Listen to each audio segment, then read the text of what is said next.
My name is James Dean. I'm a freshman in the Frederick Douglass Distinguished Scholars Program. And for our winter break this year, we read The Short and Tragic Life of Robert Peace. And it was a book by Jeff Hobbs, who was the classmate and roommate of Robert Peace at Yale University. So personally, I love the book, and I thought it did a really good job of giving me the opportunity to actually follow the development of Rob Peace's life. And it does this because it starts at his adolescence and follows into his desire for learning and his parents-child relationship and his experiences through all of his levels of school. And I think it's a great opportunity for you to actually learn, and it gives a lot of context to a lot of the issues that the book brings up that come up in Rob Peace's life. I think you could honestly say that Rob Peace probably does the unthinkable for many youth growing up outside of Newark, New Jersey, which is an impoverished, crime-stricken, under-resourced part of the nation. Especially, he did this by getting into the nation's top schools and universities and having it paid for by a top-level executive at a great company. And he's able to do this because of the tireless efforts of his mother, who made such a valiant effort to instill her son with the value of education. And she did this by providing him the opportunity to go to the best schools, like his high school, where he was able to become like a great student. And he got involved extracurricularly. He became an involved student leader. And I think that in itself in the book really drove home for me not only how unattainable college education is for youth in situations like Robert, but how especially hard the transition could be for both people of color and for students who come from low income and difficult backgrounds. I know from the book, Rob battled with a tough personal life that involved, of course, his crime-stricken community, but it also involved a father who was convicted of the murders of two women. And like he had grown really attached to his tight community, his mother, of course, in addition to the regular stresses of performing at the level of a Yale student. So Jeff Hobbs emphasized how Rob's story wasn't unusual for a student growing up in Newark, New Jersey and outside of Newark, New Jersey, but which means it's not unusual for students in these backgrounds to have a harder time adjusting to the college climate, especially at a university like Yale. So that in itself is not fair that these students inherently from the jump have a harder time adjusting to something that they all need to do to be successful, as most studies show. So Rob succeeded at Yale, of course. Fortunately for Rob, he succeeded at Yale, and he got A's for most of his time there, but he really didn't have his mind set on what exactly he wanted to do after college. He came back to Newark. He visited many parts of the world. Like I know he went to Croatia, the book talked about, and he really loved his time in Rio.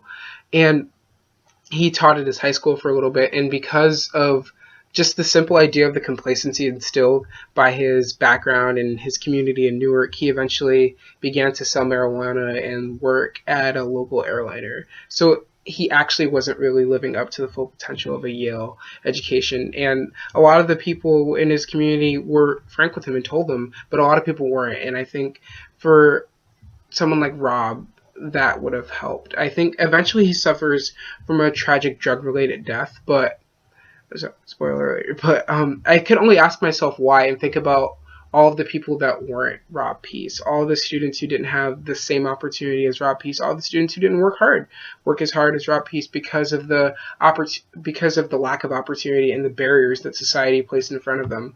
And I think the book drove home that these issues are multifaceted and complex and can't really be solved with one policy change here and another one there. And you can't just throw an extra couple of police officers in a city and expect to solve all of the problems for youth. Or you can't put a few extra teachers in a classroom and think that's going to solve all of the problems.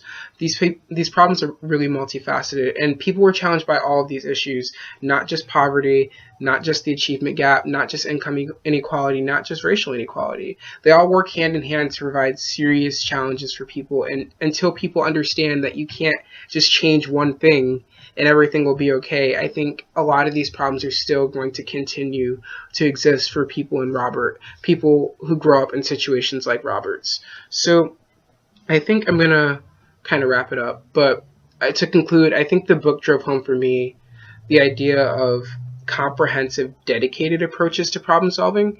I think it goes into a lot about Senator Booker and I personally admire Senator Cory Booker. I admire how he stands up for communities of color and the work that he did while in Newark and his efforts there, but it discusses how the crime rates in Newark still surged again. And I think when you think about the efforts of Senator Booker, he went in gun ho. He was, I'm going to put in Operation Impact and I'm going to get more uniforms on the streets and I'm going to do all of these things, but where was the level of follow-up when crime rates surged again?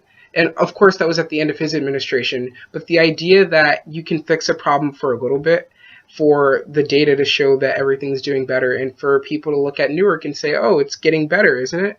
I think just to do that for a little bit doesn't solve the issue, and it doesn't create long-lasting, sustainable solutions to society's biggest problems. So I think I just wanted to, I think moving forward, I'm going to focus the conversations about policymaking that I have on why issues are happening and how to create long-lasting solutions, as opposed to let's just fix this for now and let's put a band-aid on it. And I think oftentimes, especially as a political science major, it's really easy to get into the politics of things and say, I want to, well, this will help people, so that's good, and this is great for right now, and this will get votes, and this will do this. And but when you think about the long-term implications and what it actually means for people in the long run, I think my perspective switches a little, and I think this book put a lot in perspective in terms of trying to create long-lasting, sustainable solutions.